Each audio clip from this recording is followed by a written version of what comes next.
안녕하세요. 제라드입니다. 제가 어제는 최악의 매출을 기록을 했죠. 13만원대 매출을 기록을 했는데, 그때 어제 제가 이제 유튜브 영상을 올릴 때, 코인 평가액이 6,315만 원이었어요. 근데 지금은 6,500만 원 정도로 올랐더라고요. 그래서 제가 어떤 생각을 가지고 이렇게 대리운전을 하면서 코인이 오르기를 바라고 기다리고 있는지 이제 이야기를 좀 하고 싶었는데, 그래서 워렌 버핏 이야기도 잠깐 드렸었죠. 이 변동성이라는 게 일반 사람들이 생각하기에는 되게 위험해. 코인이 가격 폭락하면 어떡해 라고 이제 걱정을 해서 이제 접근을 잘 안 하죠. 그래서 이제 이런 부분에 대해서 워렌 버핏은 주식도 마찬가지고 이런 변동성 있는 자산들이 진짜 가치를 알아보는 사람에게는 그 가격이 낮아졌을 때 기회가 된다. 이거를 벌써 몇십 년 전부터 자기 회사에 투자한 주주들한테 이야기했다는 말씀을 한번 드렸었어요. 그런데 결국에는 어떤 자산이 가치가 있는지를 알려면 이제 어떤 그 자산의 어떤 배경, 개념, 컨셉에 대해서 이해를 하고 있어야겠죠. 저는 투자 자산은 뭐 크게는 부동산, 주식, 코인 셋 중에 하나를 해야 된다고 생각을 해요. 자기 자산과 지식과 이런 것들을 고려를 해서 가장 가치 있다고 생각하는 것들을 투자하면 되겠죠. 저는 코인을 선택을 했고, 왜 코인인지를 설명을 드리려면은 화폐의 역사에 대해서 말씀을 드려야 될 것 같아요. 처음에는 물물 교환 시대에서 뭐 가치가 그 계량화가 필요하고, 그런 계량화된 어떤 가치들을 서로 이제 나누기 위해서 뭐 원시적인 형태의 뭐 쌀과 뭐 소금, 조개 껍데기 이런 걸 통해서 화폐 현재의 어떤 돈을 대신했었죠. 처음에는 그렇게 하다가 결국에는 인류가 선택한 화폐는 금과 은이었어요. 금의 특징이 뭐냐면 뭐 부식되거나 변하지 않고 그 어떤 그 금의 무게가 일정하게 유지가 돼요. 그리고 아름답기도 하고. 근데 또 다른 특징이 뭐냐면은 금이 어떤 캐낼 수 있는 양이 한정되어 있거든요. 1년에 4% 정도, 현대의 어떤 기술로는 1년에 4% 정도라고 알려져 있고, 뭐 과거에는 뭐 로마 시대나 금이 채택될 어떤 그 과거의 시점에는 더 생산량이 낮았을 거라고 생각이 들어요. 그래서 희소성이 있어서 절대적인 가치가 있습니다. 금은 은도 비슷하고요. 그래서 결국에는 금과 은으로 대표되는 물물교환 시대 또는 초기 화폐 시대를 지나서 여기 뭐 상품 화폐 시대라고 되어 있는데 뭐 근본이제의 어떤 시대가 된 거죠. 그리고 그 다음에는 법정화폐가 등장을 하죠. 은행이 금을 가지고 있고, 이 종이돈은 은행에 금을 얼마 맡겨놨다라고 하는 교환권이었어요. 그러니까 이 종이돈도 그 종이돈에 표기된 만큼 은행에서 금을 가지고 있다라고 하면 가치가 보장되었었겠죠. 물론 뭐 은행에서 가지고 있지도 않은 교환권을 발행하는 문제는 여전히 남아있을 수 있었겠지만, 어쨌든 금을 이제 은행에서 일정량 보관하고 있기만 하다면, 인플레이션이 무제한으로 일어나지 않는 어떤 그런 시대가 금의 어떤 화폐 시대에 지나서 종이돈의 시대, 지폐 시대가 있었는데, 결국에는 1971년에 이게 바뀌죠.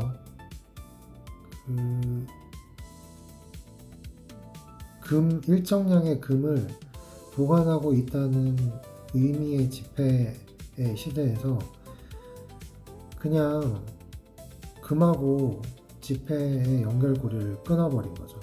그래서 이 시대를 법정화폐 시대라고 하고, 영어로는 피아트 머니라고 하는데, 실물 담보가 없이 중앙정부 신용만 가지고 화폐가 공급되는 시대로 넘어가게 됩니다. 1971년도에 닉슨 대통령이 그렇게 선언을 했죠. 구체적인 역사적인 정황 같은 것들은 뭐 제가 나중에 설명을 추가로 할 수 있게 되거나 한번 공부를 해보시면 좋을 것 같아요. 그래서 이 1971년이 정말 중요한 게 뭐냐면은, 결국에는 중앙정부가 돈을 무제한으로 찍어낼 수 있게 됐다는 거고, 본격적인 의미에서의 인플레이션이 시작이 되는 거죠. 만약에 인류가 금만 가지고 화폐를 통용하는 시대에 멈춰 있었다라고 하면은 인플레이션은 4%밖에 안 됐었겠죠. 왜냐면 1년에 금을 생산할 수 있는 어떤 한계가 4%이고, 그만큼만 지폐가 발행됐다거나 아니면 금만 유통되는 시대라고 하면은 인플레이션이 4%에 고정돼 있었겠죠. 근데 여기 이미지 우측 하단에 보면은 2008년 금융위기 뭐 이런 이야기가 나오는데, 2008년에 유럽에서 그 서브프라임 모기지 사태라고 하는 그 대규모 경제 위기가 발생하죠. 이게 그 화폐가 어떤 금과 1대1로 교환할 수 있었던 시대에는, 물론 은행이 자기가 그 금을 1만 가지고 있고 화폐를 10만 발행할 수 있는 그런 문제도 있었겠죠. 있었지만 이게 금과의 태환을 끊어버리는 이후에는 주기적으로 경제의 위기와 공황 같은 것들이 발생을 하게 되는데, 2008년에 그 서프라임 모기지 사태라는 것이 발생을 하고, 그 금융위기를 타파하기 위해서 미국 정부가 양적 완화라고 하는 화폐의 무제한 발행을 정책적으로 시도를 하게 됩니다. 그렇게 되면 엄청난 인플레이션이 발생을 하고, 그때의 어떤 사회적 상황을 가지고 이 비트코인을 만든 사람이 발행량이 정해져 있어서 절대 변하지 않는 어떤 그 개수 발행량이 변하지 않는 어떤 시스템을 만들게 되죠. 비트코인 백서에 그렇게 명시가 돼 있고, 비트코인은 2100만 개 개수가 정해져 있죠.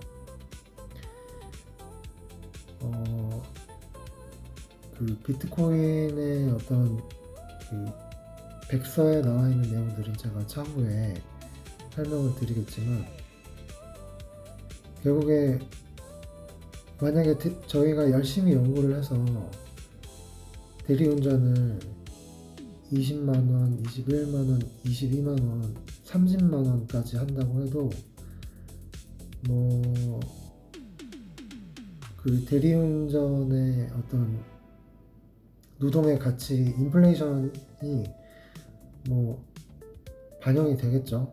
근데 정말 장기적으로 봤을 때 여러분들이 원잡이든 투잡이든 여러분들이 열심히 대리운전이든 아니면 본업이든 번 돈을 어떤 투자 자산의 저장에 놓지, 장기적으로 우상향하는, 인플레이션보다 더, 그러니까 인플레이션을 해칭할 수 있거나 아니면 장기적으로 보유를 했을 때 인플레이션보다 가치가 더 상승할 수 있는, 가격이 더 상승할 수 있는 그런 자산에 어떤 여러분들이 투자를 하지 않으면은 결국에는 계속 그런 노동을 해야 됩니다.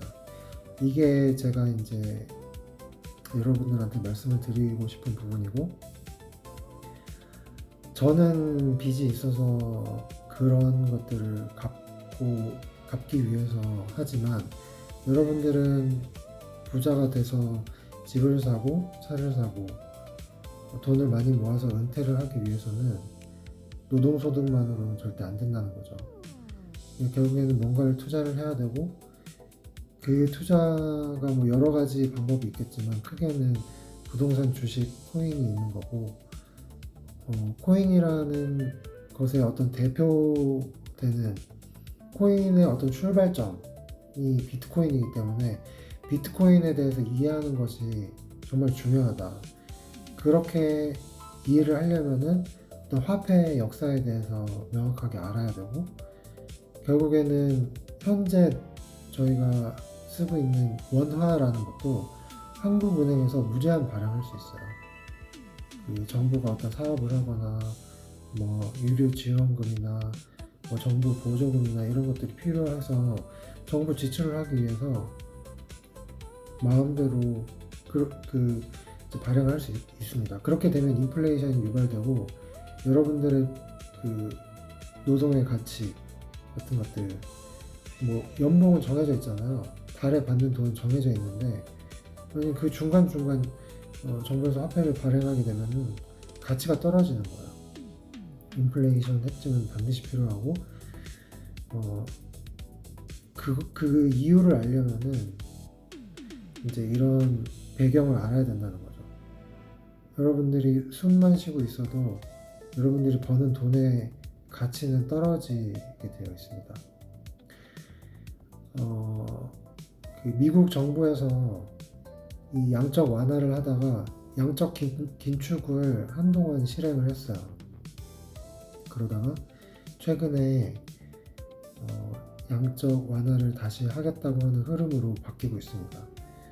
그래서 주식이나 코인 같은 어떤 자산의 입장에 있어서는 매우 유리한 환경이 조성되고 있고, 스마트 머니라고 하는 미국 정부 정책을 미국에서 가장 똑똑한 돈을 다루는 사람들이 모르지 않겠죠. 그럼 그 돈을 양적 완화를 하게 되면은 돈을 막 찍어내게 돼버리는데, 그렇게 되면은 전 세계의 부자들이 자신의 돈의 가치를 지키기 위해서 현금이 아닌 어떤 자산으로 이동을 하겠죠. 어떤 자산으로 이동을 하게 되느냐가 관건인 것 같고요. 그래서 어쨌든 오늘은 이런 상황에 대해서는 짧게만 말씀드리고, 이런 화폐의 개념에 대해서 한번 설명을 드리고, 꼭 각자 책을 읽거나 챗 GPT한테 물어보셔서 공부하고 생각하는 기회가 되셨으면 좋겠습니다.